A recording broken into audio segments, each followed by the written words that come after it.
Continue on. Yeah, 'cause, 5 seconds. We took way more longer than that to explain it.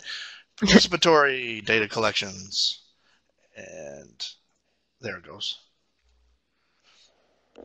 Okay, card sorting. I love card sorting.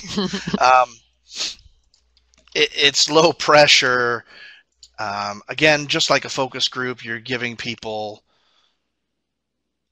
their opinions weight on how you're going to design a certain thing. The respondents usually are engaged with it.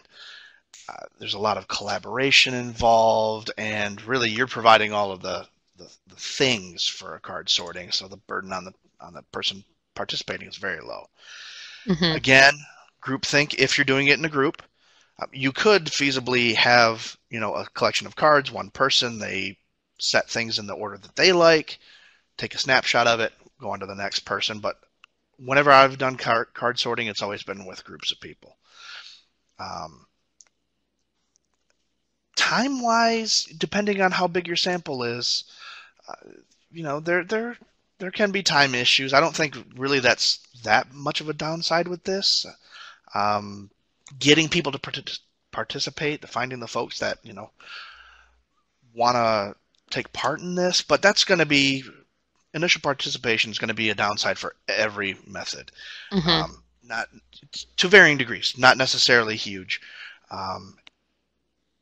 What do you think, Kathy? You have anything to add to card sorting?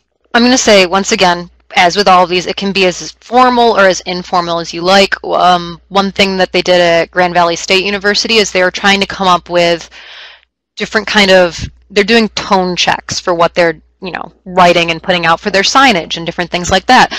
And this is something that if you wanted to, for programs, things, whatever you would like to get an idea of which kind of wording is most appropriate or most appealing to people, you can just have several options printed out, kind of like A/B testing, and just, if people are up at the desk, they're checking something out, hey, do you have a second? Which of these do you like the best? And then, you can just have them, rather than doing a full card sort, they can just sort of choose, I like this, and put them in the order of which they like the most, which they like the least.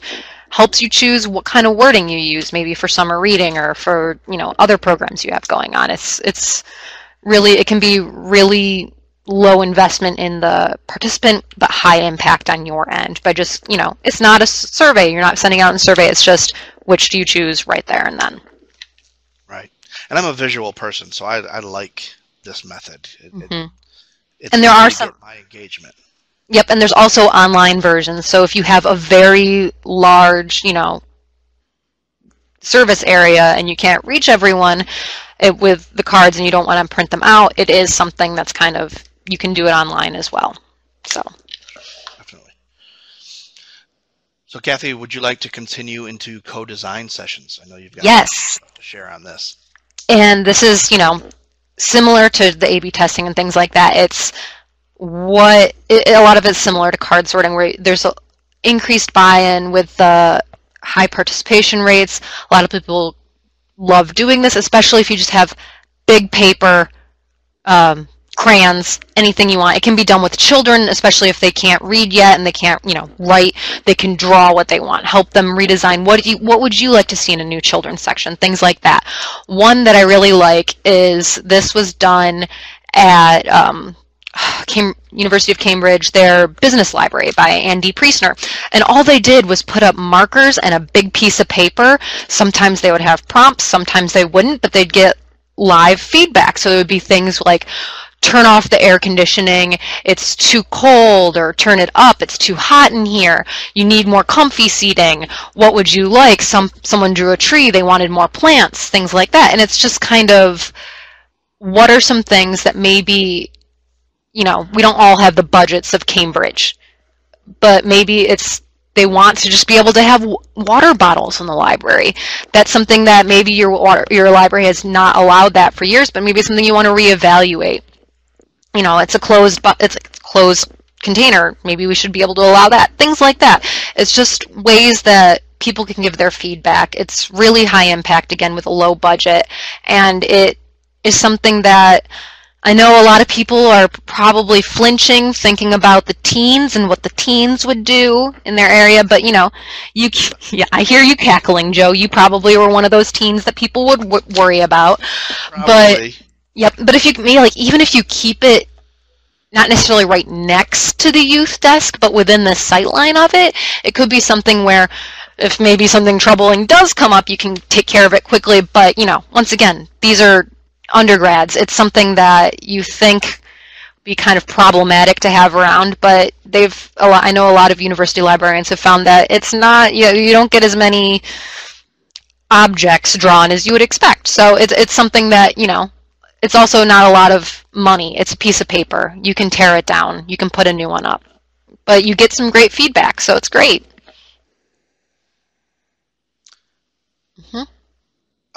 So Kathy, at this point, Mm-hmm. what I'm seeing on my screen is the footer on our slides and a line through the center. So I am not seeing that, so hopefully. yeah, hopefully everyone else is seeing the actual images. It might just be a thing with the state network. It happens from time to time. But Kathy can continue, and I'm just gonna. Yep, you're just gonna hang out because it sounds like a lot of things are happening on your side that's not happening on my side. So hopefully they're seeing my screen and not yours. I'm gonna open the PowerPoint for myself so I can follow. Sounds good. So the next one that I have up, and this is another participatory one, it was actually originally listed in useful, usable, desirable under behavioral. I put it under participatory instead because it's a cultural probe.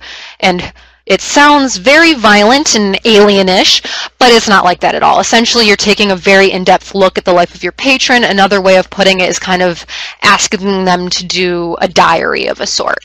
And there's a lot of insights that might not come up in interviews. It's at the pace of the respondent, which is great, but there is a lot of burden on the patron. A lot of high investment level is needed. It's a long-term project. You're not going to get the immediate feedback that you get with things like the giant paper on the wall.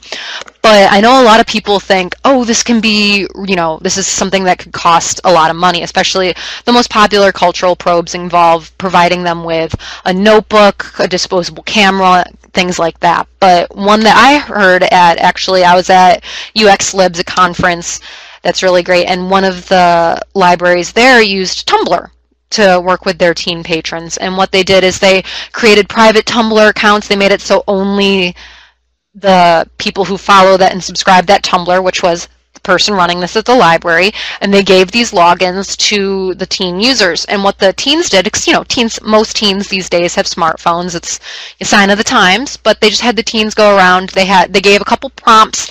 They did have I believe the only other investment that they had at the library side was they had a budget for snail mail stamps, and they would mail out prompts to the respondents at certain times, and it would just be simple things like take a picture of your favorite place to study outside, take a picture of your best friend, and often they would get pictures of dogs and things like that. So it was a lot of really fun results they got, and they were able to get this unique, deep insight of their patrons' minds just through Tumblr, and it was a great way of doing it. I was, kind of floored sitting this thinking I never thought of using Tumblr as this sort of social media aspects as outreach, which is great. So it's one of those things where I love listening to hearing what other people are doing, and I really did find, Tumblr is a great option, especially since Joe judged me for including cultural probes here. So, haha, Joe, I hope I have shown you up now.